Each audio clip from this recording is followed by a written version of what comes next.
Hi, guys. Hello, Sylvan Homestead. Hi, the Rusty Pepper. Hello, Ariel Viking Venturer. How are you guys? Homestead.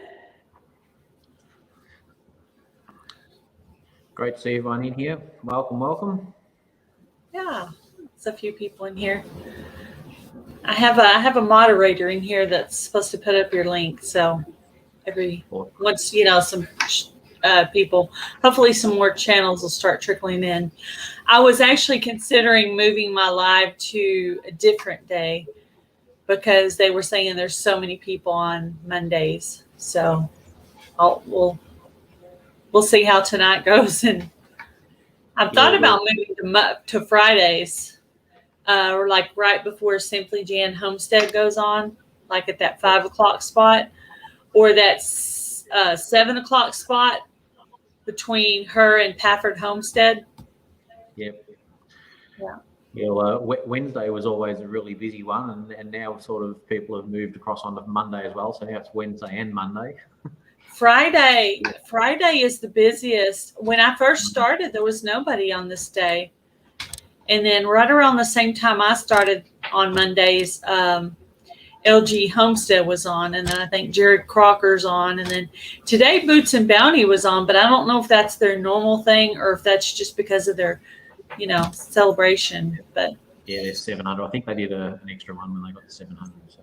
I think we're going to have to rethink our lives because we're doing them Friday evenings Australian time, which is Friday morning. But by the end of the week, I am so tired. I just we do it every second week. So I'm just going to have to rethink ours. So. Yeah, I usually don't even think about it that much on the weekend. And then once Sunday night hits, I'm like, oh, I got to start writing out my questions. I got to, I've been doing these and then I haven't had anybody lately. But I need to do another video asking because I'm sure there's someone out there. For a while there, I was asking people and they were too nervous. They didn't want to do it. And then you were on the other day and people would seem to be interested in what you were saying. So I said, well, maybe I should have them on, because actually you're my first Australian channel I've ever had on. So, cool. I mean, on a interview thing. I mean, I've had you guys all up on the panel, you and Darren and who else have I had? Maybe just those two. Yeah, maybe just you guys and Darren. That's it. I think that's it. And the Darren from Down Under Farm and Forge. Because Daz is Darren too, I think. Hello, Shaky. Hello, Garden State Gardener. Hello, Free Henley Maid. Of course, I call him Daz. And sometimes they get Daz and Taz mixed up because my husband's nickname on here is Taz with a T, like the Tasmanian Devil. That's not his real name. That's his nickname. And so sometimes people get that Daz and Taz thing mixed up. But hello, Nunya, Texas on the back 20. Welcome. Hey, Nunya. We go Daz and then Darren from Down Under Farm and Forge. And that's the way we tell them apart. I just say Daz and Darren. I mean, to me, that's... Because he always says in his videos, my name is Darren, but you can call me Daz. So I've always called him Daz. He's a bit of a character too, a real locker. Daz? Yeah, he's lovely. So he's a qualified chef. I like my Aussie Garden. He's really nice. Yeah. I like Darren too. They're both really nice. Hello, Brenda Baker. I just saw you a little while ago, didn't I? Hello, Alicia, Country Mama Musings. Hey, Alicia, I'd like to have you on the Get to Know Them with Gail section, too. Hello, Granny Moreno. Welcome. So we've got a bit of a raid coming over. Yeah, we got a few. Hey, Brenda. Hello, Carpenter Self-Reliance. Looks like everybody got the notice all at one time. Hey, Shaky, I'll do That's funny. But, Alicia, if you're interested, send me an email. If you're interested in being on the Get to Know Them with Gail section where I ask you questions like I'm about to do them here in a little bit. Hello, Broke Cowgirl Homestead. Hey, hello, Terry. City Girl Country Heart. Wow. Hello, Boots and Bounty Homestead. Hello, Taz Adventures. Hey, Boots and Bounty. All right, we got 14 in here. If I miss anybody during the interview, I'm just going to pull your name up here. So that'll be me trying to say hi to, or I'll try to get in and try to say something without interrupting. Hello, Freddie, Farm and HVAC. How are you? Okay, I'm going to go ahead and get started. We got 16 people in here. If anyone who is out in the chat tonight is interested in being on the Get to Know Them with Gail section, send me an email at gailssouthernliving@yahoo.com, and I'll set you up a date for that. So there's no channel size or anything. You could be big channel or small channel. It doesn't matter. Either way. If you're interested, just let me know. All right. We'll get started. A growing channel. Are y'all ready? Are you laughing? Uh-oh, are we buffering? No, all good. Hang on. Y'all ready to go? We're experiencing a bit of Are y'all having technical difficulties? yeah, our internet keeps on dropping out. So The Rusty Pepper is my designated moderator for the evening, but any other moderator is welcome to put up the link for Sweeney's Creek Farm and bombersteve as well, or any other channel. But if you'll put the channel up of the ones on the panel, that'd be awesome. now, Gail, you let us know if our Hello, the Jacobs Triangle. you let us know if our connection's not any good, and we'll swap over to another one. What'd you say? We might just swap our internet just for a second, so we'll be back in 1 second. What did you? Okay. Okay. Are you going to go out and come back in? Yes. Yeah. Sorry, our Okay. internet is not playing well with us at the moment. Well, that's fine. So we'll be back. That's fine. Okay, they're going to go out and back in. They're having a little bit of trouble with their internet. But yes, definitely anyone who's in the chat right now, if you would like to come on the Get to Know Them with Gail section, no matter what size your channel is, you're welcome to email me at gailssouthernliving@yahoo.com. Thank you, Brenda Baker, for putting up that link for me. If one of you guys will put up bombersteve too, that'd be awesome.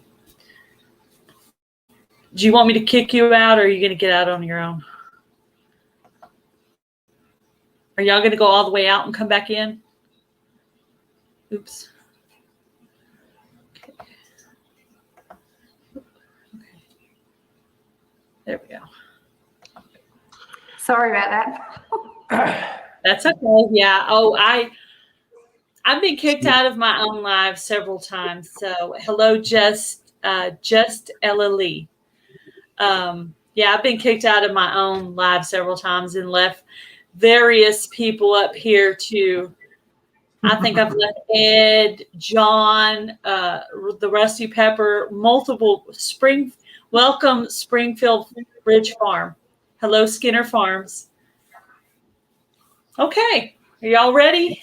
Yeah, let's go now. Okay. What kind of things do you do on your channel at Sweeney's Creek Farm? And well, we'll talk about bombersteve later. Yeah. So we're a new homestead. So we are basically starting from scratch. So we have had to build our home and build our farm. So we're showing the progress of building our homestead, including our house, where we do cooking demonstrations, we do preserving, DIY, gardening, vegetable growing. We own cows and chickens. So incubating projects inside the house. So it's a bit of construction work as well, how to make raised garden beds. So it's a real holistic sort of channel with a little bit of everything. How to make kitchens, how to make, shelving units and everything like that. Yeah. So, yeah, it's basically how do you set up a homestead when you're starting from nothing. I mean, we basically had an empty cow patch from scratch. Yeah, I think that's what Simply Jan Homestead did too. She moved from Texas to Missouri, and they started from the very bottom, and you got to see the progress of everything. as they went along. Your house is really nice. Your property is very nice. I've seen you on Lala Farms and also on Ridge Life, you know, and some of your videos. So it's a beautiful part of the country, but we have been in drought for 12 years, so it's green at the moment, but that will change in a matter of weeks. Very quickly. Yeah. So the frustrating part is you got, you know, this, and this that you want to get done, and you want to get it done now, and you've just got to prioritize and work your way through. Yeah, you got to do a little bit. It's so hot right now, and I live right next to a creek, so there's so many mosquitoes. I have to kind of do a little bit in the morning and then a little bit in the evening, and I come in and I'm all itchy from the mosquitoes. And, you know, of course, if you're harvesting the tomato plants, something on the tomato plants kind of bother me too. So yeah. We range from temperatures between 25 to 115. Ooh. Yeah. So our winter. You guys don't have snow, right? No. We don't really have snow. I thought I remembered someone saying that. Have both of you lived in Australia your whole life? Yes. Yeah. In the same town. Have you ever been to the USA, like visited? Yes. Yes, you have. Okay. Yeah. I came out on I was working in the education department. We had a tour visiting schools. It was sort of a combination working holiday. So I went through Idaho and Arizona and up into Cal, and it was really interesting, really cool. And I did the tourist thing: California, Mexico, Las Vegas, you know, all that sort of stuff. So yeah. Hello, Money Pit Homestead and Stocking My Pantry. Welcome in. I've never been to Australia, but I'm very, very interested, you know, hearing all the things you guys say. I've always thought it was cool, like watching it on TV. I'm sure in movies, I'm sure it's totally different than real life. But do you guys have children? We have one. You have one. I have one. He has two more from another. Okay. So I hadn't run across that in any of the interviews that I can remember. So I thought I would ask that. We call him the invisible child. He's going to feature in the next video coming out. But he's not. He would rather watch, you know, Mr. Beast and all that on YouTube than his parents. So I know. My mom watches a little bit. My brother ran my playlist when I was waiting to get monetized. They did help me with that, and that's pretty much it. My friends in real life actually are my YouTube friends now. I really hang out more with my YouTube friends than I do anyone else, really. I have friends all over. So yeah, I'd like to go and meet. I got to meet some of them at the meetup, and then I'm hoping to meet some more. So, but yeah, my YouTube family pays more attention to me than my real family, except for my mom. I know that's really sad, but that's actually the truth. What kind of animals do you have on your farm? So we have Plymouth Rock chickens, and we have the Barred Rock, and then we have Murray grey cows, which is a specific breed to Australia, obviously. And we have a French bulldog. He's Randy somewhere, probably asleep somewhere. And we have a blue-tongued lizard, and we are going to be getting pigs when we're ready. So and a couple of pet snakes. No, we're not.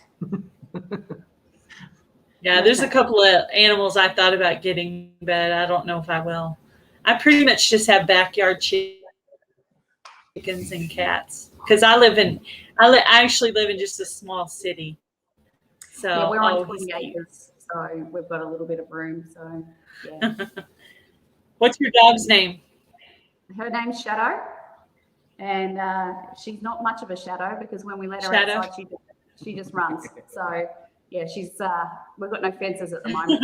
Runs all over the place. Yeah.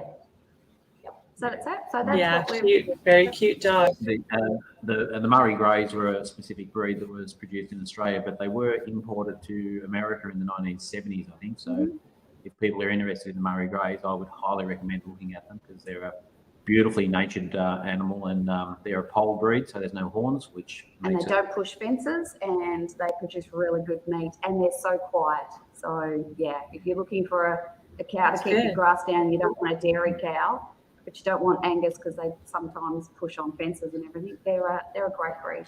They were also used to produce another breed called the meat eater, which I think are also available over there, and they're specifically bred for really high quality meat. Yep. Yeah. So we've got a few pregnant ones at the moment, and a few steers, and a bull that loves his ladies. Welcome, Mountain Grandma. Do you guys both work outside of the home? Yes, I actually have to leave in 13 minutes because I have a meeting. So okay, what kind of work do? You don't have to tell me exactly where you work, but just the basic idea of it. Funnily enough, I assist drought-affected farmers with money from the government. So okay. Yeah, so we've got, I look after a $4 billion project. So, yeah. Sounds very important. I work at the local university, so I'm a facilities manager. So basically, we've got 650 plus bedrooms and students, and then any maintenance requests come through me, and I coordinate with maintenance department for repair and replacement. So basically, 80 buildings, and anything that breaks, stops working, blows up, catches fire, blocks, it all comes through me, and I have to coordinate and get it looked after. So it's pretty important for a whole group of kids. And that's full time for both of us. So I work anywhere between 40 and 60 hours a week, full time. Yeah. And that also makes it challenging for, getting the homestead going, but also filming and then editing and getting videos up. So I know. I can't imagine doing that working full time, because I'm a stay-at-home housewife, and have been for about 2 years now. So, but I worked before that. I did medical coding and billing, and I also was a paraprofessional where I work with special needs children. So I've had a couple of different kinds of jobs. I'm kind of the jack of all trades. It's awesome. Yeah. Let's see. What else do I have on here? Okay, so you have your homestead. What kind of hobbies do you have? Maybe we know he likes snakes, but do you like play music, or do quilting, or sing, or? I used to have a business where I was a baker and had to give that up. I had a back injury. So my hobby is baking when I get time. We all play musical instruments, so I haven't done that for a while because of time. I thought I remembered hearing that in one of the interviews or one of the panels, something about music. I thought I remembered that, but Stephen's a drummer. So I've got the electronic drum kit and an acoustic drum kit. Haven't been on it for a couple of months, but we're going to have to get it back out and get onto it. I do the snake relocation as a side. It's a little bit of a money earner, and also just for the education point of view. I also do tabletop wargaming, so I paint miniatures and do recreational battles with mates, and D&D. And I play Dungeons and Dragons once a week with a group of friends online. So I don't have time for any hobbies. Yeah, you're always working. That makes sense. So when you're not working, you're pretty much just working on stuff in the house, I'm guessing. Yeah, look, I love gardening. We were out in the garden the other day. We're setting up our orchard and just getting my hands in the dirt and everything like that. That's my happy. Yeah, I like gardening too. I wish it was always the perfect weather for gardening and that you didn't have to deal with mosquitoes. I could spend so much more time out there if the weather wasn't so hot and there weren't so many mosquitoes attacking me out there. 65 today, and we're still in winter. We're coming into spring officially tomorrow. So yeah, so we're going in. Yeah, no, I don't play with them. Not the ones I pick up anyway. No, don't play with venomous snakes. The ones I pick up go straight in the bag. But yeah, look, as far as music goes, we both love music. Like I have to have music on no matter what I'm doing. If I'm cooking, I've got music on. If I'm gardening, I've got music on. In the shower, got music on. Yeah, I've got a stereo in the shower. Yeah, I don't play any instruments, but I do like to sing. So I was in choir in school. So music's good for the heart. Yeah. Especially heavy metal. Heavy metal. I listened to some of that too. I hung out with some of those kids in school. Hard to believe, but that's true. So I've heard some different things on panels about Australia. So I actually already kind of know the answer to this question, but I'm asking it so other people can hear the answer. Okay, so when you make your hamburgers at home, what do you put on them? Beetroot. Yeah, so they put beets.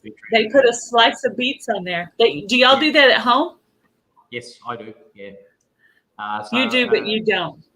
Yeah. If you go to how about the pineapple slice? Because I heard about the pineapple slice too. Yeah, I do beetroot. She does pineapple. So okay, so you are the opposite. Because I saw on my Aussie Garden was talking about the hamburger. It's funny because the things that y'all think we're not going to be interested in are the things we're interested in. I was just sitting there going, I wonder what they have on their burger. And I was watching that all intrigued, like, what do they put on their burger? And I was like, pineapple. You should try it. We've had a few. I will try the pineapple, but I am not a beet fan. So I don't see that one happening unless it's kind of one of those crazy food challenges or something. But yeah, that's it. Isn't that interesting? They put pineapple slice and a slice of beets on their hamburgers. I saw that from my Aussie Garden, so I already knew the answer. I wanted some other people to hear that because I thought that was interesting. And I did see. I'm sorry, I didn't mean to cut you off. If you go to an Aussie fish shop, so fish and chips is a pretty popular takeaway here, and if you get a hamburger with a lot, which is a staple Aussie hamburger. So that'll have patty, cheese, bacon, tomato, really well fried up onion, so it's almost caramelized, tomato sauce and lettuce. I would like the onion that way.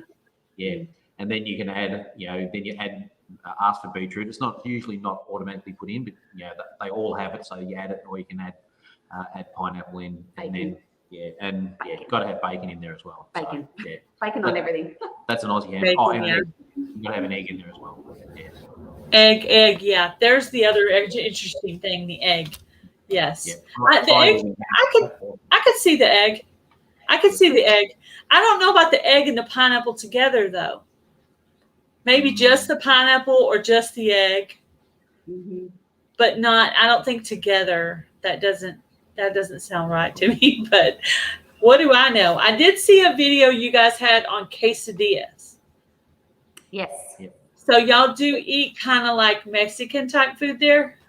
Oh, yes, definitely. But Stephen okay, and I, cool. We do a lot of cooking from scratch. So we do Chinese, Mexican, Thai, Indian. So Italian? Which is not really normal Australian. It's becoming broader, but traditionally Australian cuisine was based on English and sort of French, European sort of cuisine.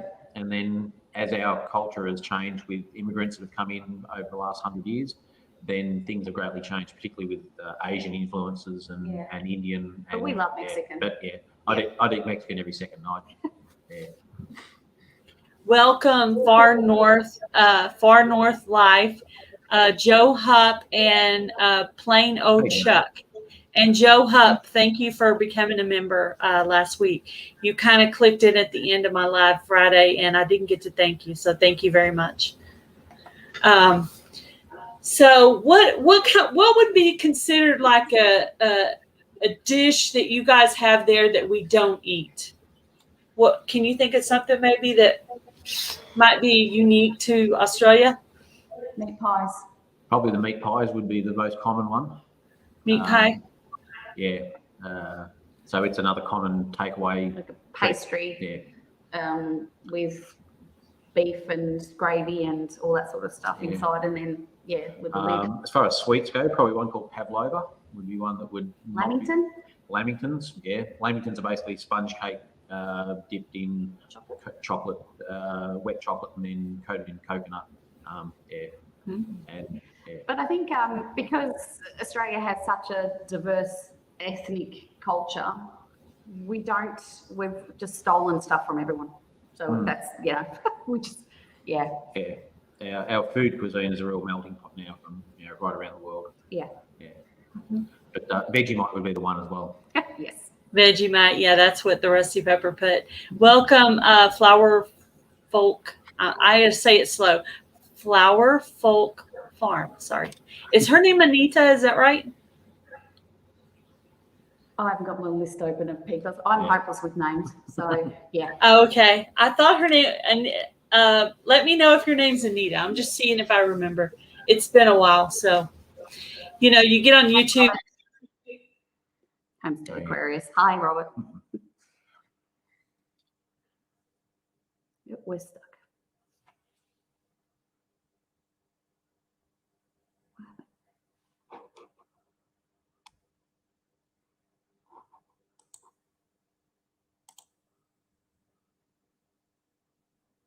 What happened? Oh.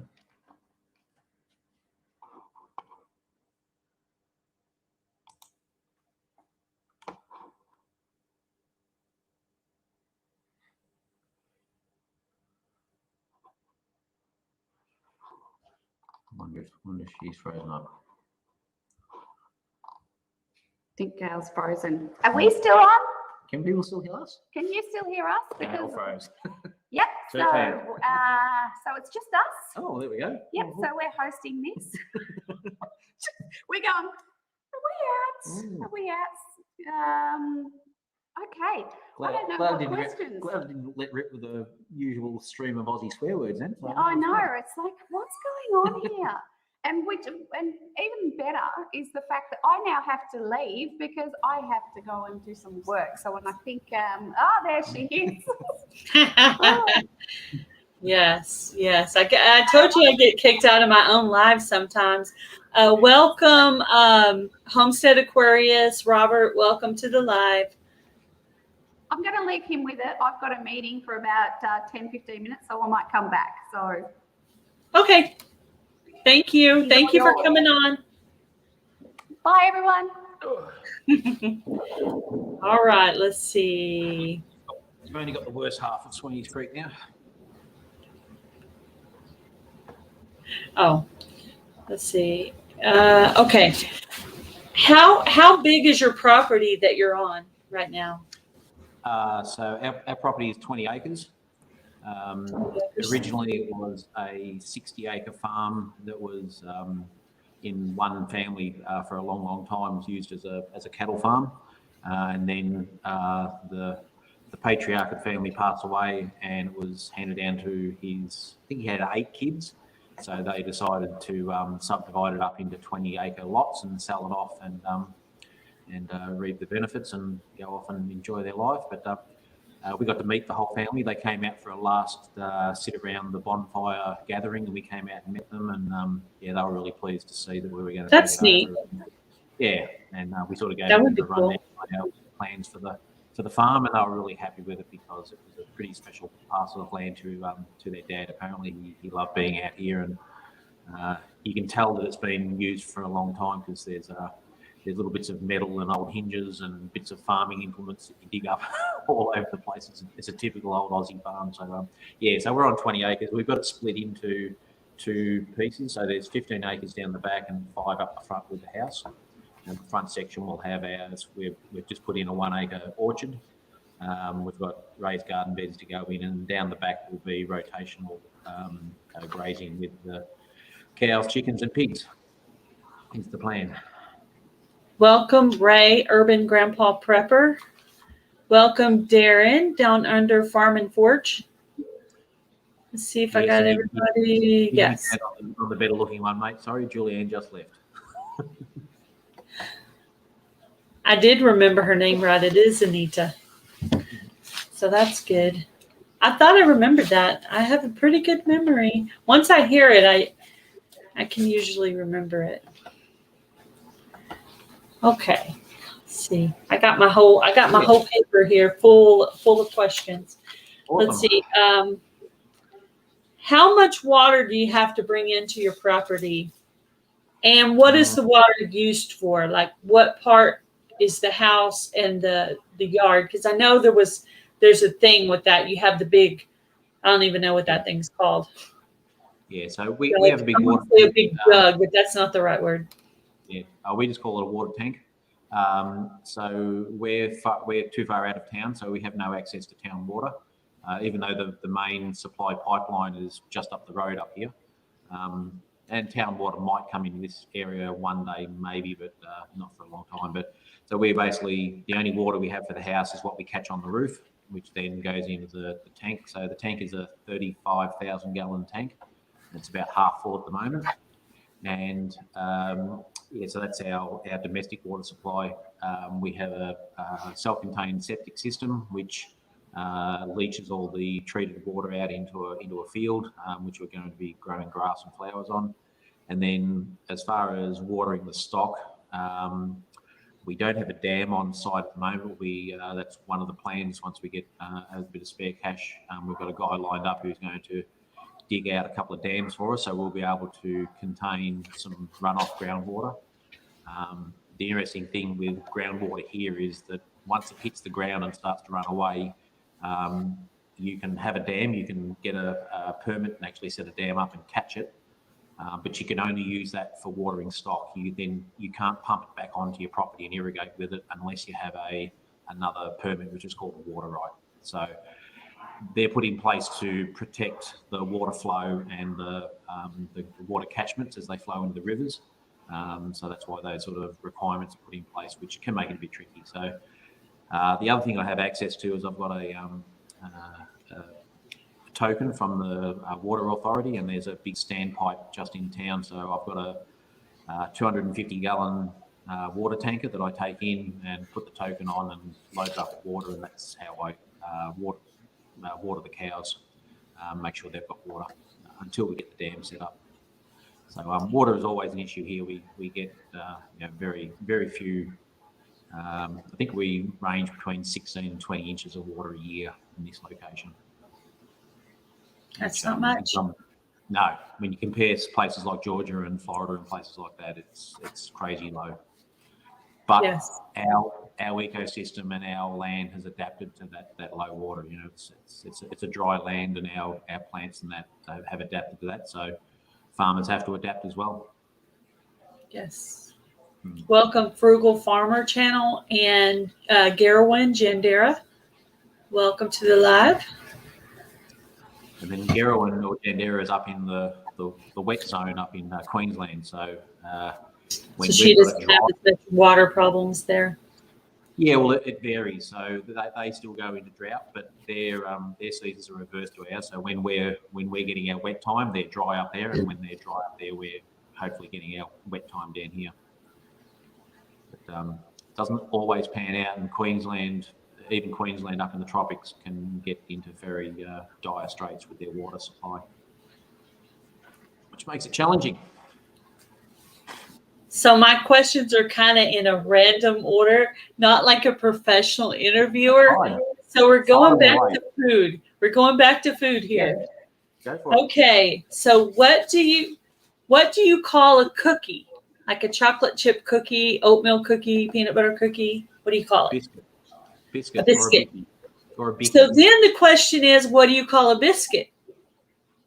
Well, we don't kind of have biscuits like the traditional American style. So really, the closest thing that we would cook to a biscuit would be a scone. A scone. So, yeah, or a scone, depending on how you pronounce it. Yeah. So, which is so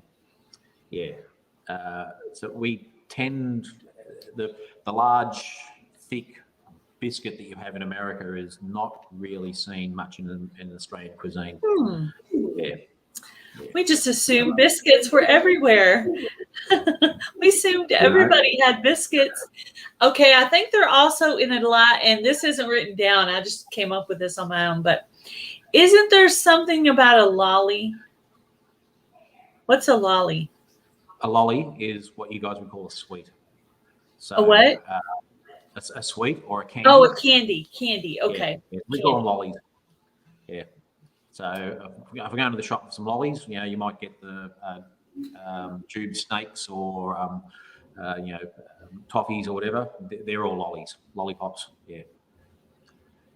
Yeah. And the other one is, you guys call it soda pop. We call it soft drink. Oh, soda pop? Yeah, we don't call it pop or soda. It's soft drink for us. Soft drink. Well, some parts of the U.S. do say soft drink. Some say soda. Some say soft drink. Some places call everything Coke, even though it's like Pepsi or Dr. Pepper. So that one is based on what state you're in. Yeah. On that one. That one's kind of We get a little bit of state language specific, but not much. There's a few words here and there that are endemic to certain states, but it causes great arguments all around Australia, of course. Yeah. I stole this question from Tim at Ridge Life. Okay, what strange things do Americans do? What do we do that you think is strange? Oh, look, there's many differences between our culture, and there's a lot of similarities as well. But it depends where you come from in Australia as well. We can handle it. We can handle it. Look, certainly not to be political, but the gun culture is certainly one that's very different and very difficult for a lot of Australians. Oh, guns. Guns. Yeah, we do. Yeah, we probably do. Gun ownership and that is very different in America than Australia, and that's all I want to say on that. And that I'm not making a comment right away, just making the point that it's different. Look, I think. Look, yes, Joe. I want you to answer that. Your sport is really different as well. I love American football. I'll sit and watch that all day. I much prefer to our Australian rules football, but I'm definitely in the minority there. Actually, got to go to a tailgate party, which is similar to. We don't really have tailgate parties at the footy as well, so that was really cool to get involved with that one. So that was a good one. And what's she talking about here? Compulsory. What is she talking about there? Compulsory voting. When times come for elections, so whether it's local, state, or federal, voting is compulsory for all Australians. So there's a register that you go in and present your details, and you're marked off. So it is expected that everyone votes. So you have to vote, is what you're saying. It's not a choice. Yeah, and it's mandatory. And we don't have any primaries for. Yeah, we're not involved in the primaries for each party, so you don't go and vote for the Democrat or the Republican. It's just one vote.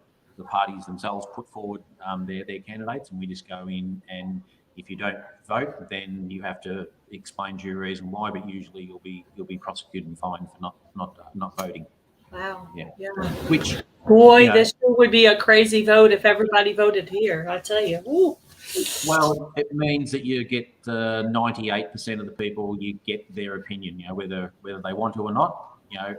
Everyone, I like the system. I think it's a better way to go, but that's just my opinion. Yeah, I don't know. I don't know how it would turn out if it would like that for us. I don't know if that would be better or if that would be worse. I don't know. No. So I think we talked about this on a live before. But I want to say it again for the people that weren't in here when we talked about this. So you said in America, you can tell our different accents from the different places that we are.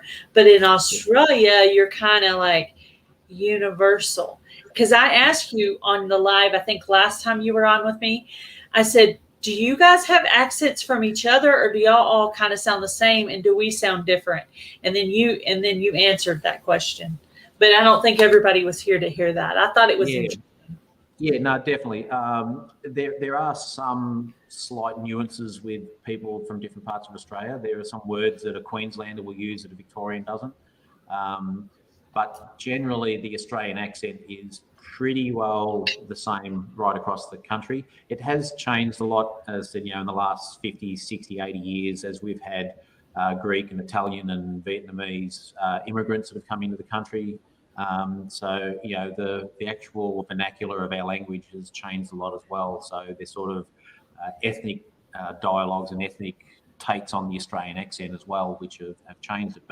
But the traditional white Anglo-Saxon Australian accent is pretty similar, right across the whole country. The only one I noticed that's different is Ariel Viking Venturer. Her accent's a little bit different. So I don't know if she's in a different area, but she's got like a little different twist on it. Maybe it's because she's lived some places other than Australia. And that could be true too. And look, the other thing that happens in Australia is we have a lot of Kiwis over here, a lot of New Zealanders.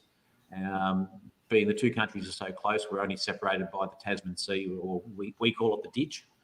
So you go over the ditch to New Zealand, and the New Zealand accent has sort of some similarities with Australian, but it has some interesting pronunciations as well. So you often get a few Kiwis that have come across, and they're mainly Australian the way they talk, but then they say a couple of words and you go, aha, you're actually a Kiwi. So, and that can confuse people as well. So we basically consider New Zealand another state of Australia. Oh, see, Ariel said she grew up somewhere other than Australia, so that's probably why. Because I noticed hers is just a little different than everybody else's seems to be. So I was like, I'm picking something up. But I do remember her saying she's lived different places. So that's probably why. She's got a little something else mixed in there. Yeah, it'll be an operized other accent. Okay, well, I think I probably already know the answer to this question from something you said earlier, but I'll go ahead and ask it anyway since I wrote it down. Do you guys hunt or fish there? And I'm just talking about you personally, but you could say in general too, I guess. Look, in general, hunting and fishing is still a very popular pastime. There's a great fishing available all around Australia, freshwater and saltwater. And hunting is definitely certainly a pastime that many people follow. People say, a lot of people have this perception that there's no one's allowed to have guns in Australia, and it's not true. You can have a gun, you can go hunting. Lots of people do. But to have a gun, you've got to be licensed and background checked and everything, and you have to show due reason why you need it. So I can't just go to a gun store and get a gun because I want one. I would have to go to them and say, I've got this property, or I've got a friend who's got this property and he's given me permission to go destroying feral animals. So, and certainly hunting feral animals in Australia is still extremely popular. It's also very, very critical because we have a lot of problem with feral pigs and rabbits and cats and dogs and all sorts of stuff out there. So me personally, I have had a gun license in the past. I am going to get one back very soon. We used to go rabbit shooting all the time. I've been pig shooting. I love fishing. Fishing's a great activity. I wish I had more time to do it. I've got a father-in-law's got a lovely big boat in the back of the property here, which we're going to get up and going. And just down the road here is Lake Epalock, which has got some really good redfin in there to go fishing. So fishing, camping outdoors is still very, very popular with a lot of people. And we can't hunt our native animals. They're all protected under state and federal law, which I fully support. The kangaroos, emus, and all those things are not allowed to be hunted. But certainly any feral animal is fair game. And I wish more people would go out and take out a lot of the feral animals, because they do, as an environmentalist myself, they do a lot of damage. Yeah, some animals really can do some damage. Yeah. You talked about one of your videos. It says, oh, no, it was in the live earlier, in the live chat. You typed something about pet frog DNA. Were you joking around, or? Yeah, I was just joking around. Yeah, that's just a dad joke. So on the holidays, so you guys generally have the holidays when we have them. Like you're having Christmas in the middle of the summer. That's right. Yep. And you guys celebrate Easter? Yes. Yep. And then Easter would be in what, the fall? I don't know. So that's generally in autumn. Yeah. So that would definitely be weird. Now, okay, so what do you have any holidays that you celebrate there that we don't celebrate here? Yeah, we have a few. So we have Australia Day on January 26th, which is a celebration of the landing of the first fleet, or the first settlement / invaders that came into Australia, depending on your attitude. I'm one for supporting a move of that date. I think January 1st, when we federated, is a more suitable thing, but again, that's just my opinion. So yeah, we have a day to celebrate our nation. We have Anzac Day on April 25th. April 25th was when the Australian, New Zealand and Army Corps landed on the beaches of Gallipoli in World War One, and started that particular battle / debacle that was organised by the British. Thank you very much. So that's a day where we sit and commemorate our returned servicemen and women, and remember those that have gone before us. So that one's a special one for me, because my great granddad he served in Gallipoli and was seriously wounded there. So yeah, that's one that we celebrate here as well. And then we also get a Queen's birthday holiday around in various states. It's actually not on the Queen's birthday, but we don't care. We take the holiday anyway. And we also get a Labor Day holiday, which is a celebration of the achievement of the unions and that too. I'm guessing that's celebrated at a different time than our traditional Labor Day. Yeah. And then we get the usual Christian-based Easter and Christmas and all those ones as well. But we certainly don't have a Thanksgiving Day or anything like that. But I suppose that's probably our Australia Day, where we celebrate our country. Have you met any YouTubers in person? Darren from Down Under Farm and Forge has been up to the property a couple of times, so he's come up and helped us. And no, apart from that, because we're only a very new channel, so we only went 12 months in August. So and a lot of that time, we've had restrictions with lockdowns and things as well. So travelling has been very well restricted. So yeah, so Darren. Yeah, look, one of the things that we're really looking forward to in the next 3-4 years is things returning to some semblance of normality, and visiting new friends in YouTubers in Queensland, and hopefully popping over the Pacific and visiting some people in America as well. Hello, Miscellaneous Mitts. Welcome.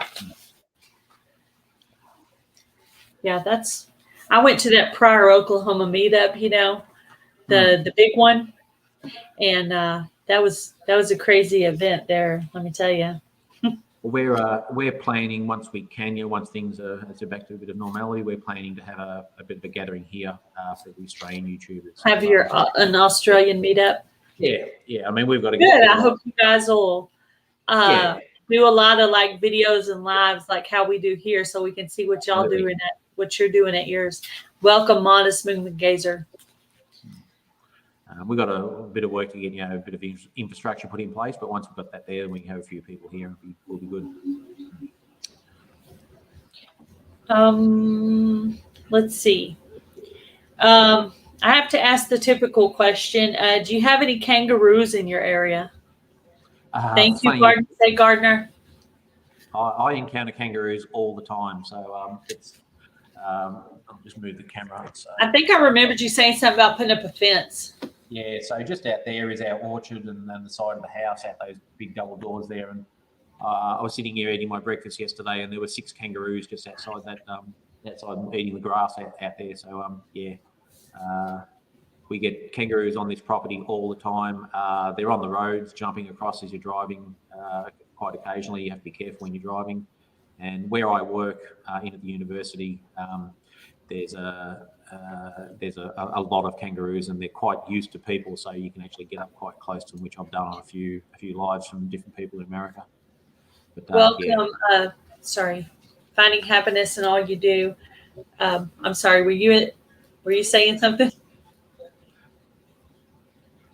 Were you not done with the statement? I'm sorry. Yeah.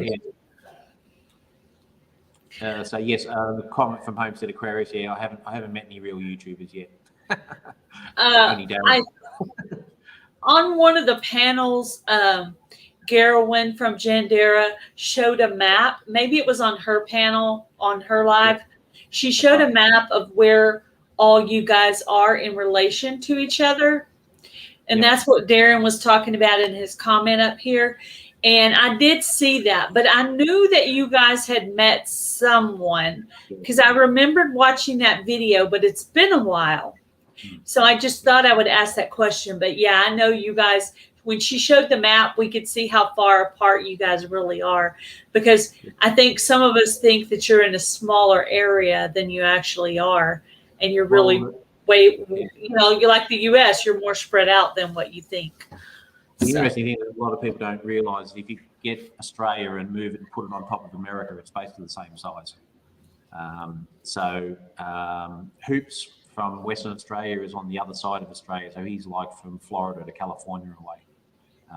Jandera is up in Queensland, so that's like from Florida to Maine.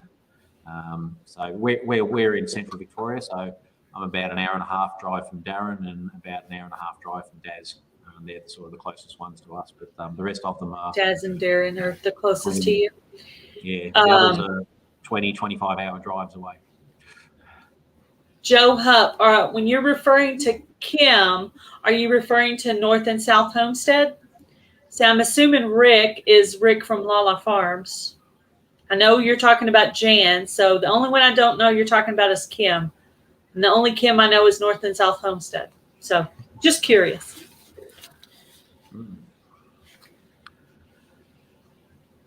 So yeah, the tyranny of distance is definitely an issue here.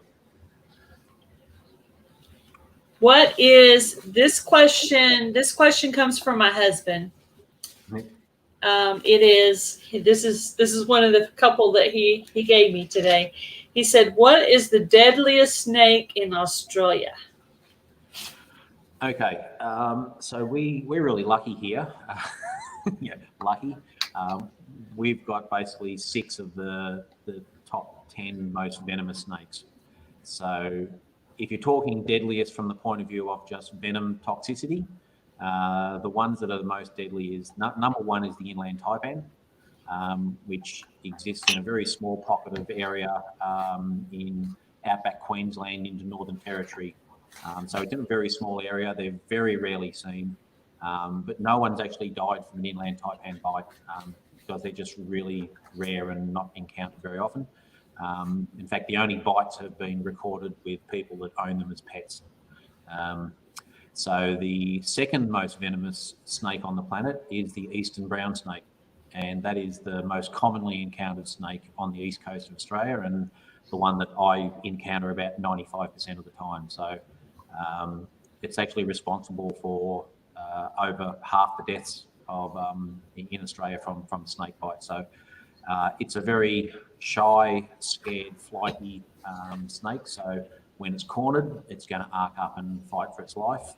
If it's given a chance to run, it will. So it suffers from a lot of bad reputation. But basically the order is inland taipan number 1, eastern brown number 2, the taipan is number 3, the king brown or the mulga snake fits in there about number 5 or something, I think. And then there's the tiger snake, which comes in at number 6.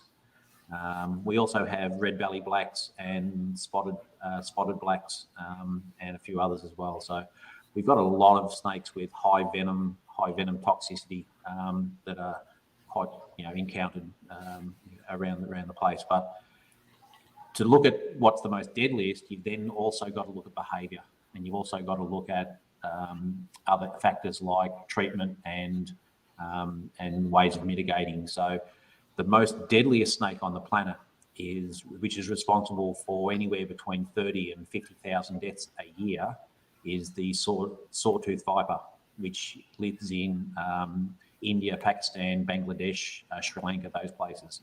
So its venom toxicity is way less than our Australian snakes, but it kills so many more people because, one, it lives in more people are encountering it. The population density is much more there, and they don't have access to quick medical aid and anti-venom and things like that. So, what's the most deadliest? It's a tricky question because it all comes down to the attitude of the snake and also how often they're encountered. And if you do get bitten, what options you've got. And in a lot of places around the world, a lot of people don't have options because there's no hospitals, no anti-venom. Between 80 and 120,000 people a year die from snake bite, but Australia only loses between 0 and 3. And that just is testament to the fact that we have good first aid techniques and we have access to hospitals. Copperheads there, okay. Urban Grandpa Prepper wants to know, what about those big spiders? Y'all have big spiders over there? We do have some nice big spiders. I'm actually not a spider guy. I kind of freak out a bit over them, but I have been trying to. You like snakes, but not spiders. Absolutely, yeah. No, give me a 5-foot eastern brown snake with enough venom to kill, 150 people, but I'm fine. But give me a big hairy spider, and I'm not that good. But I am actually trying to desensitize myself. So as I've been chopping wood, I've been finding these nice, great big huntsmen, and I've been putting my hand down and letting them crawl over the back of my hand, and just trying to get used to having contact with the spider. And that's been working well. So I'm getting over my fear of spiders, which is good. But we have a lot of spiders, lots of species. I'm not a spider expert. We have 3 that can cause issues. One is the whitetail, and they can lead to, because they have a lot of bacteria in their bite, any bites from them can get ulcerated, and you can end up with a nice wound out of them. We have redback spiders, similar to the black widow, which can make you very sick and potentially can be lethal if not treated correctly. And the one spider that we have to really worry about is the Sydney funnel web, which has lethal venom, has killed a number of people, and has fangs on it so sharp that it can actually puncture through toenails. Ooh. Yeah, they're a big, nasty spider, but it's actually only the males you've got to worry about. The females sit in their little lair and wait for the males. The males run around hunting and looking for females, and that's when they end up in people's shoes and in socks, and that's why you don't leave. Yeah, and people have put their boot on and found there's been a male Sydney funnel web in, and bang, they get bitten, and it can be pretty horrendous. But that's the only real one species of spider that you. We mostly have rattlesnakes here. I mean, yeah, so and then grass snakes, garter grass snakes. I love your rattlesnakes. I'd love to be able to tail a rattlesnake. And you know what you need to do? You need to, when you come up here, you need to go to the rattlesnake roundup. I don't think you would like it though, because they actually cook up those snakes. Not all of them, but they actually cook up some of those snakes, and you can actually try rattlesnake at this thing. It's been like 20 years probably since I went to one of these. I think I went one time. Look, I've seen footage and information on the rattlesnake roundup, and as a snake lover and environmentalist, You probably not. I'm not making a comment on here or whatever, but I 100% do not support that particular activity. Yeah. Now that I think about it, that was like that was one of the things you didn't think of you were going to say before you said it, and then as soon as you said it, you're like, nope, never mind about that. Look, it's not up to me to tell other people how to run their country, and I would never do that. But what's my opinion on it? I don't support it because it's basically victimizing and a snake based on fear, promoting myths about how dangerous it is, and then collecting up thousands of them out of the ecosystem, slaughtering them for money, and basically it's an eco disaster. But at the end of the day, it's up to the governments of those countries to realise that it's wrong and do something about it. It's not up to me. That's just my opinion. Yeah. Well, since you brought that up, I didn't write this down, but I did want to ask you about this. You were talking about the benefits of snakes. So kind of just go over some of the benefits of snakes. Yeah. Like what kinds of things do they help with? Yeah, look, and my work as a relocator is, the first thing we say is, we've got these potentially dangerous snakes, and it's actually illegal to kill snakes in Australia. They're a native species, they're protected. But when they're in your backyard, there's a potential there for interaction with dogs and kids and all that sort of thing, and that's not good. So that's why I offer my services to then go and solve that problem, not with a shovel, but to be able to go pick them up and to get them back out in the ecosystem, because they have a very important role to play. And I do probably more work in educating people and getting this message across as to why snakes are so important. So the main reason is that the snakes have evolved in our ecosystem through evolution over millions of years, and Mother Nature has it there for a reason. Mother Nature doesn't put something in there for no reason. They're not there just to be a danger to people. They're there for a purpose. So snakes have two roles to play. One is as an apex predator, and the other one is a food source.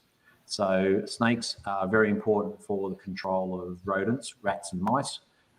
There are many species of other animals that if the snakes are not there to control them, then their numbers get out of control, and then they destroy an aspect of the ecosystem, which then has a flow-on effect to other species of animals. So checks and balances in nature in food webs is really important. So as an example, if you take the snakes out and the local rats and mice breed into huge numbers, then they start to destroy crops, and then the animals that are feeding on the crops have less to eat, and so they have a flow-on effect there. So it's called a food web because everything is dependent on each other, and humans need to learn that we can't take components out of a food web and then not expect there to be a flow-on effect. And snakes are included in that. So as a control predator, they're very important from that point of view. The other thing is that, and I'll take our eastern browns as an example. An eastern brown female will lay between 20 and 25 eggs on average. They will hatch out midsummer into January. Out of those 25 hatchlings, only 4 or 5 of them will make it to adulthood. The other 20 will all be consumed by other animals. So the part of the role that snakes play in a food web is as a food source. And we have dozens of animals that actually feed on snakes. So over here we have... What animals eat snakes? I am curious about that. Kookaburras, I love them. Snake is number one menu item for kookaburras. And the kookaburra is a very predatory bird. They're the laughing birds that we have over here. So you take the snakes out of the ecosystem, the kookaburras don't have baby snakes to eat, they get hungry, they've got to find something else, so then they start raiding other birds' nests and eating fledgling birds and things like that. So there's that flow-on effect. You take away the predatory bird's food source, it's going to find food in other locations, which then impacts on other animals. So we have kookaburras, eagles, owls, tawny frogmouths, lizards, monitor lizards, lace monitors, goshawks, peregrine falcons. The list goes on. There are dozens and dozens of animals that baby snakes and young snakes appear as a food item, and of course other snakes as well. So snakes will eat each other, and it's irrelevant of the species. Baby snakes form a vital part of the diet of bigger snakes, which allow them to grow up to then reach breeding age. So it's just the way Mother Nature works. And Hello, Brittany Farms and Crazy Ed's Homestead. Rusty Pepper had a question for you. The question is, yes, we have daddy longlegs. Yeah, very much so. We have. They are everywhere. They're a very common inhabitant in our sheds and toilets and backyards. And you leave a shed idle for a long time, you're going to have a lot of daddy longlegs in there. Yeah, they're pretty cool. Bye, Anita, Flower Fort Farm. Yeah, and that's the message that I try to get out to a lot of people. We don't expect everyone to love snakes. We don't expect everyone to, it's quite understandable to be afraid of snakes. You have good reason to, particularly with the venomous ones. But what you need to do is to not let that fear or your understanding based on mythology and incorrect information to then control the way that you behave. So killing snakes out of fear is not the way to go. 99.9% of the time, if you give a snake some room and an opportunity to go, it will go. Yeah. And if it doesn't go, that's when you call blokes like me and we come along and pick them up and put them in a bag. Which is good fun. Good fun. I love it. So is that like a job, or is that like a volunteer thing where you go and get the snakes for people? It's a bit of a mix.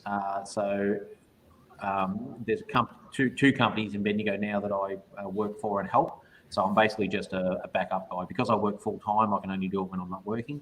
So mainly on the weekends, if they get too many call outs and they can't get to all of them, they'll throw a couple my way, and I'll go. And then we have a call out fee. So we basically charge $100 in the local area and $150 if we have to travel any further.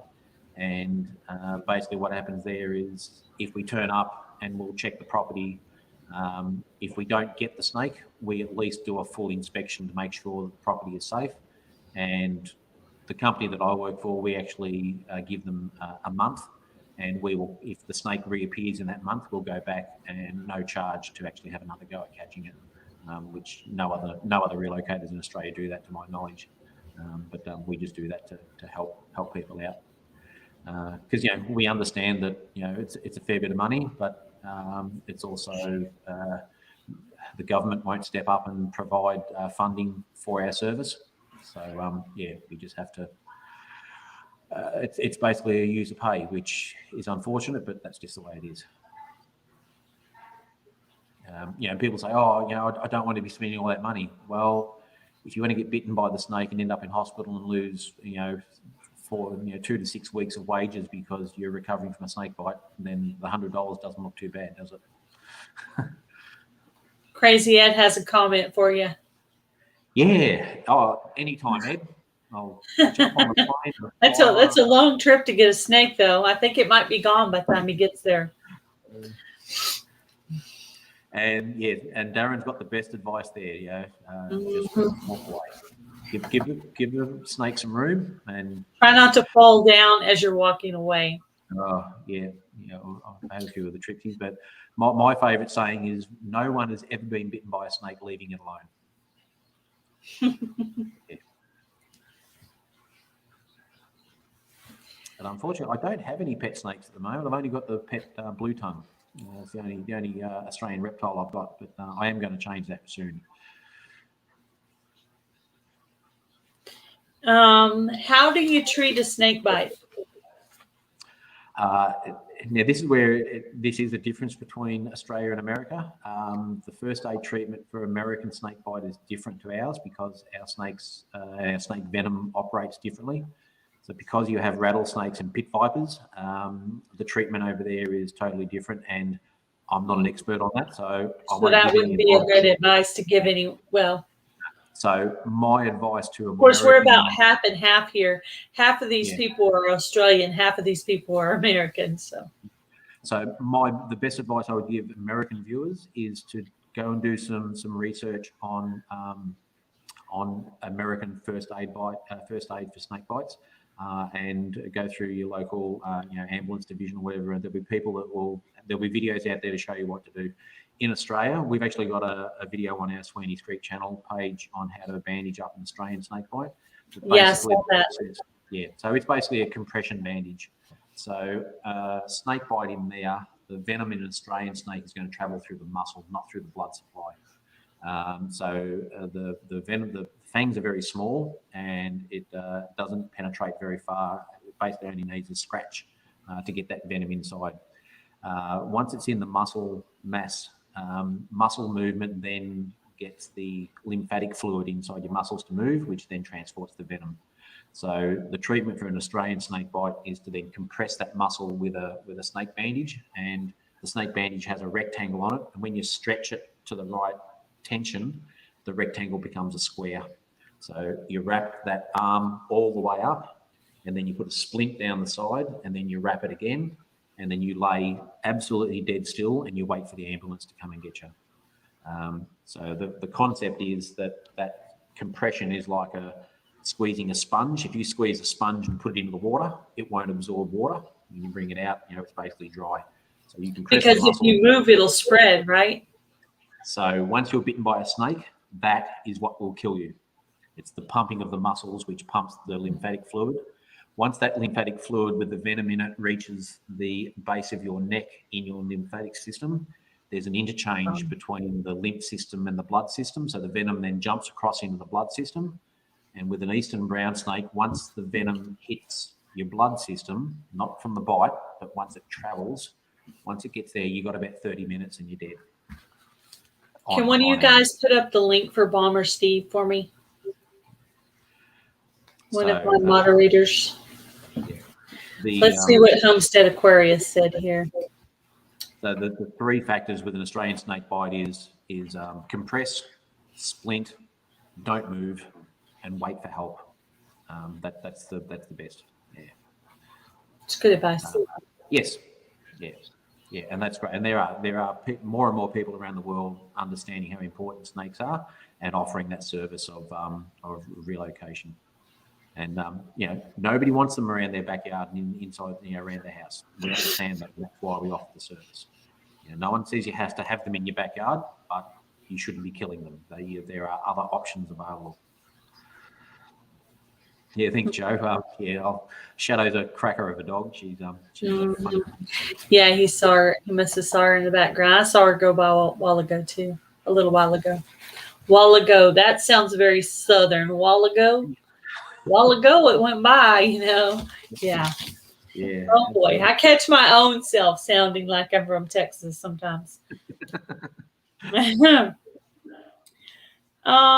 see. Oh, I don't know how I missed this. I know this question was somewhere on here. Why did you guys start your YouTube channel? I love hearing all the different answers for this because everybody's is different. Look, the main reason was we wanted to document our journey here for prosperity and for Harrison, our son, and for family members. So it was really kind of like an online diary for us. And then we discovered that there's this whole community out there, and then we discovered Shed Wars via Darren and got involved with that, and it sort of grew from there. So what started out as a record for ourselves has sort of become developed into a YouTube channel that we want to share our journey with everybody. And we're steadily creeping up. We're sort of around the 430 mark now, and we're looking forward to getting up to that 500 mark and doing a bit of a giveaway. But we want to continue on and become a good showcase for there's no other YouTube channel in this part of Australia, in Central Victoria, that we're aware of, and we'd like to showcase our farm and our area here, and I've got some plans as well for videos on the history of the town that I live in, Bendigo, with its gold mining history as well. So how many interviews have you been on? I know you've been on Lala Farms and Ridge Live. Yeah, I think that's the only two that you would sort of call an interview. Yeah. And then mine, that would be three. Yeah, three. So I'm the third one? Yeah, exactly. Yeah. And we try to jump on a few lives here and there, and oftentimes I'm at work on lunch break and I'll just jump on and show the kangaroos and have a bit of a chin wag with people. So yeah. Did you want to tell people about your 500 subscriber giveaway? Yeah, so we're have your platform to do so. Yeah, look, we're steadily creeping up, which has been good to see. Our idea for once we hit the 500 is we'll do a live giveaway. So we'll do a domestic one for the Australian guys. Not sure what we'll put in there. It'll probably be a collection of seeds or some things that we can send via the mail to somewhere else. But we'd also like to do an international one, and our idea is that we do a Taste of Australia. So we'll get a box and load it up with some goodies from Australia. We'll give you a nice jar of Vegemite, the food of the gods, and some Tim Tams and caramello koalas and chocolate teddy bears and violet crumbles and whatever else we can find that's got things, Australian things that you just wouldn't find in an American supermarket.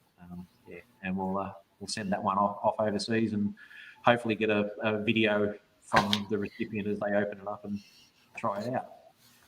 Bye, Granny Moreno. Good night. Thank you for stopping in.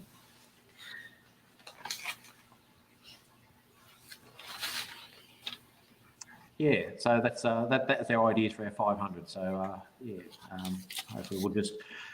But for us, it's never been about the subs. It's about sharing the journey. And if we get, we're a wrap when we had the first person as compared to the 400th person. So whoever joins in, we're happy and we enjoy it. Yeah.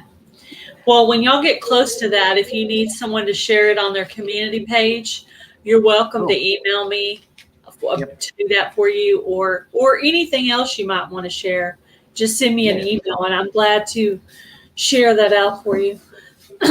I do that for people, so if anyone has a request out there, I've had a few requests by email about that, so a few times. So let's see, and I think I'm going to go to the. Do you have any questions for me? Well, I was wondering. I'll go the other way. What's the best thing about living in Texas? What's that? What's the best thing about living in Texas? What's the best thing about living in Texas? Well, I guess Texas people are just known for being friendly. It's not the most beautiful area. It's almost when we get a lot of rain, it's nice and green, and of course when we don't, it's nice and dry, which I'm sure you understand. We have a large growing season, so that's a benefit, and the friendliness, the barbecue, the Mexican food. I don't know. I didn't expect that question. I had nothing prepared. His question, what's the best thing about being from Texas? I was like, I wasn't ready for that question. But that's all I can come up with on the fly there. I'm trying to even think. Yeah, I've lived in the city and I've lived in the country. Right now, I don't live on a farm or a homestead. You notice farm and homestead is not in my channel. Gail's Southern Living was meant to be a broad term because, I do cooking. I have backyard chickens. I do, a little bit of everything, crafts, a little bit of everything. So, but I fit kind of in the homesteading community because I do gardening and I have chickens and I do cooking, and a lot of them do that kind of stuff too. So, yeah, cool. And the other question I had was... The pretty one is back. That's it. Thanks, Darren. If you have the opportunity to come to Australia, what sort of things do you know what you'd like to see? Or what you'd like to do or experience? I guess, just your basic normal things. Go to a restaurant and see what kind of food you have, and just see what kind of stores you have, and just see what the scenery is like, what you're like, a little river, lake, or creek. I always like to visit some kind of water when I go somewhere, just little things like that. Like what would be the cool things to see there? I would just ask the people, what would be cool here? Which what you think might be cool, something really common might be what's actually cool. Because like I said, you think making a video about a hamburger is the most boring thing ever. But what you don't realize is we didn't know you had your hamburger like that. So you could do a video about something you think is boring, and we'll be like, oh, that's so interesting. Now, Darren and Jandera and Joe, they might not think that's as interesting, but us over here, we'll be like, what is that? What do they put on their hamburger? So stuff like that. It's amazing. It's when Stephen posts the videos of like the echidnas or the kangaroos, and everyone's like, oh, wow. It's just like, well, there's one. There's another kangaroo. Yeah, I know that. I think of that stuff too sometimes, but I don't realize that even recipes, like what around here in the South is considered a common recipe, even somewhere like New York or Australia or Mexico or wherever, that those recipes are not, they're normal. So I watched a recipe today of a lady who lives somewhere far away from here. I'm trying to think where, because it's a brand new channel I just started watching. But her food looked really good, and I would have never thought of putting those particular things together. But I did save the recipe, and I'm going to go back because it had what she was making. It was called beef stew, but it didn't look like what we would call beef stew.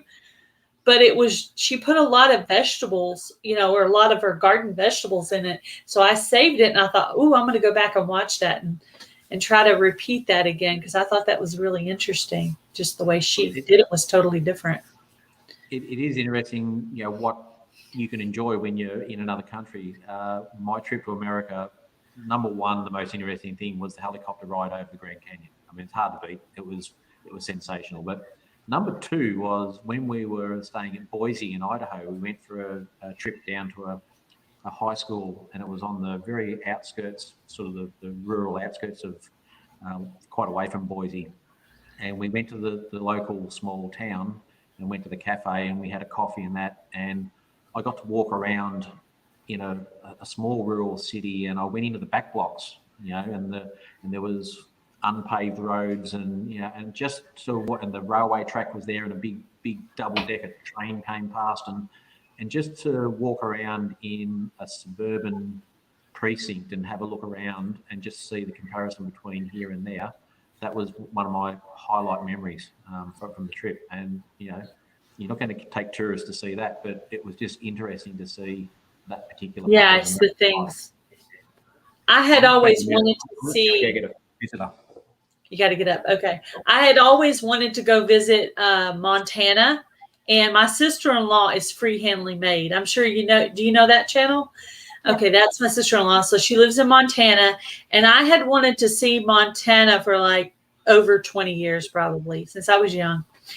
And so I finally went there 2 years ago, and just the scenery itself and the cabin that she's in is like a hunting cabin with all these like taxidermy things on the wall and this large full-size bear that's been stuffed, and just, it was just like in itself, the house and the property itself was like a little vacation-y spot.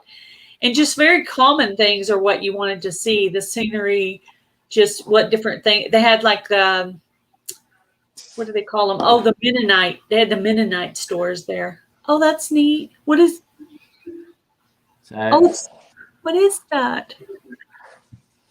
I'm trying to get him to stick his tongue out. He's very cold at the moment. I wondered where you went. Now I know. It's a blue tongue lizard, and I'm trying to get him to stick his tongue out because it's very, very blue. It's almost purple. At first, I thought it was a snake because I just saw the head. Yeah, very commonly misidentified as snakes, as you can see. And Shadow wants to eat it. As you can see, they have like a real snake striping on them. So people just see that disappearing and they think they've got a snake in their back. Yeah, just by the head, not seeing the whole rest of the body. I thought maybe it was a snake because, you like snakes. So I thought, okay, well, it'll be normal for him to have a snake, He's so cold. I guess the head's a lot bigger than a snake. Well, it depends on the snake, I guess. And also you'll notice just near my finger there, back there, get it the right way. You'll see there's an ear hole. Now, I know people don't get close enough to sort of see that generally, but you can see that above my finger is actually an ear hole on the side of the lizard. Oh, there's his tongue. Yeah. Huh. So snakes don't have ear holes. So if you see they thought you were going to get coffee. I thought you were running to the bathroom because you'd been sitting here for an hour and 20 minutes. I thought, he's got to go to the bathroom. But somebody else thought you went and got a coffee. So now we all know you went to go get the lizard. What is your lizard's name? Well, it's a blue tongue lizard. So his name is Blizzard, or its name, because we're not sure what it is. So, yeah. Lizard. Blizzard. Yeah. We have a cat named Baby, so her name is Baby. And Shadow, our friend, she just, she's just here. She wants to Wants to eat it. Yeah, these guys are encountered quite a lot in backyards. They're very, very common in Australian backyards on the east coast. Stick your tongue out. Stick your tongue out. And they make really cool pets. We got this one when he was only, about this big. So. Oh wow, really grown, huh? What do they eat? They love snails, mealworms, crickets, but they're also omnivorous, so they need vegetable material as well. So broccoli, carrot, onion, grapes, strawberries. I love strawberries. It's okay. It's one of the things that makes them a little unpopular with strawberry growers because they'll often get into their patch and start chomping on their berries. I know. But, I had something chomping on my strawberries this year, but I don't know what it was. Hello, Spaceman Dudley.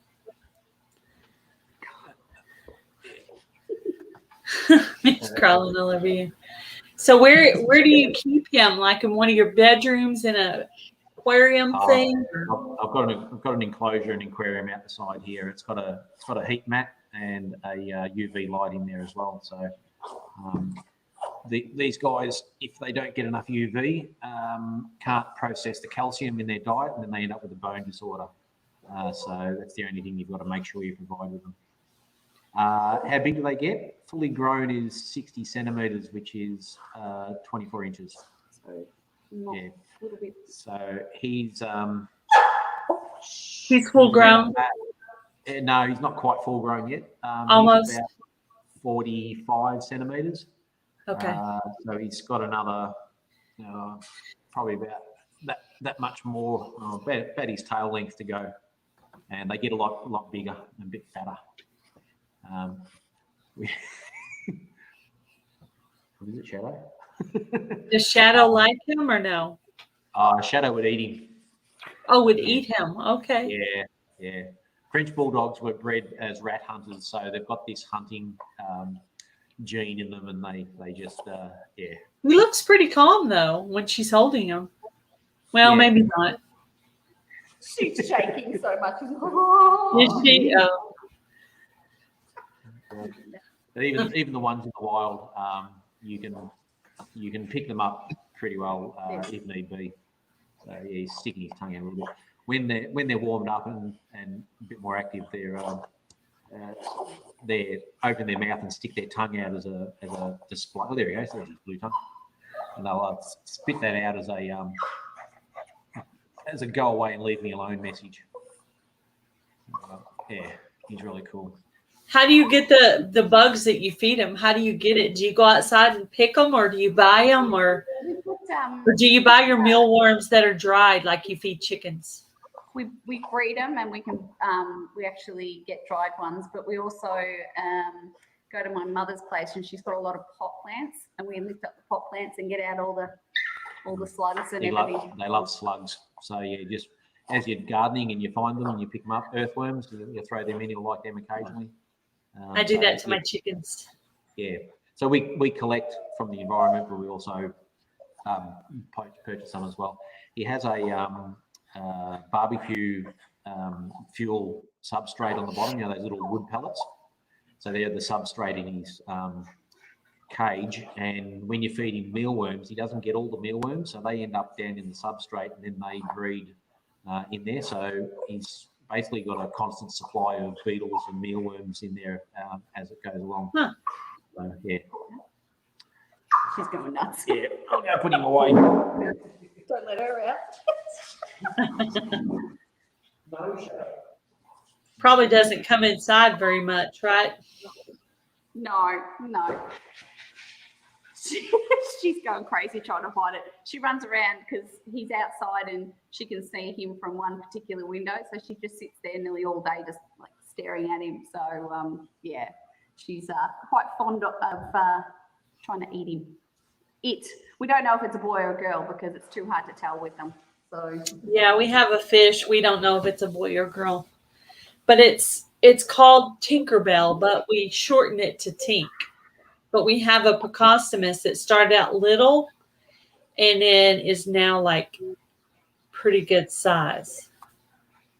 So, but they actually had the fish before I moved here. I moved here about 6 years ago.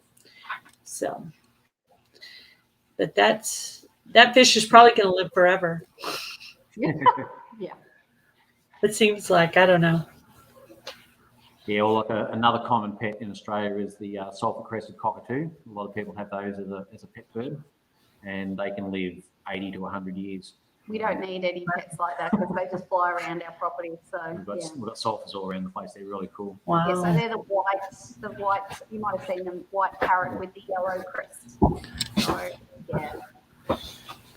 Very pretty bird. A long-term commitment pet there. Yeah, and the problem with them is their beak constantly grows, so it'll like a rat's tooth. So they have to be chewing on things the whole time, so they're very, very destructive. They'll chew on power pole covers and... Our neighbours lost power the other day because the birds had picked off all the wires on the power. So yeah. Mainly cockatoos, working on their beaks. Mm-hmm. Yeah. Oops. Well, Gail, I'm going to have to love you and leave you at that stage because I've got to be at work in about 30 minutes. So okay. All right. Unfortunately. Thank you guys for coming on. I appreciate it. Great. And sorry, I had to leave. So, No, that's fine. We did find it right. We talked a little bit longer, and then we went into snakes. So it was. Yeah. I had saved the snakes for the end, so that worked out perfectly. Thank you guys for coming on. I appreciate it. That's good, and thanks for everyone. And as I said, if people want to come along and join in the journey with us, we'd love to have you there. So we appreciate it. I will have your link in the description box of this live. So if anybody wants to come by and make friends with these guys, check out the link. Will be in the description box of this live. So once it's posted, it'll be in there. Well, it's already in there now. So thank you guys. All right. Thanks, guys. Bye for now. Bye. Thank you guys all for stopping in to watch our interview of Sweeney's Creek Farm / bombersteve.